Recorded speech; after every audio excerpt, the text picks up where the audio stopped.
তাহলে আমি তৈরি করছি আলু আর গাজরের তরকারি। এটা শুধু কাঁচা লঙ্কা দিয়েই হবে।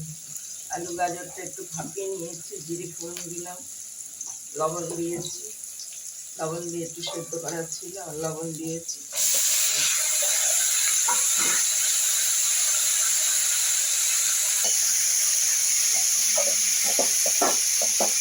হলুদ দেবো না,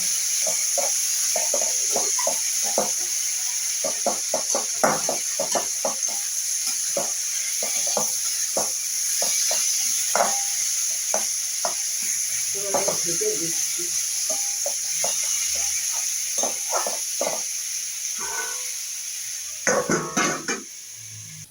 গাজরটা আলু গাজরটা মজেছে, আমি মিষ্টি দিয়ে দিচ্ছি। এটা একটু ঝাল ঝাল একটু মিষ্টি মিষ্টি হবে আর কাঁচা লঙ্কা দিয়ে রান্নাটা হবে। আর আমি এবার একটু ভাজা জিরে বাটা দিয়ে দেবো, কাঁচা জিরে না, এমনি সাদা জিরেটাই না, একটু সাদা জিরেটাই না দিলে ভালো লাগবে না, খেতে টেস্ট লাগবে না।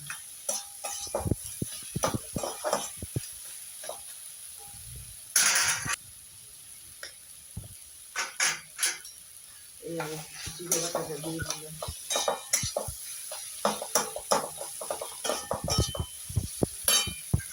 এবার আমি আর একটু ঢুকে দেবো, ঢুকে দিয়ে তারপরে নামাবো।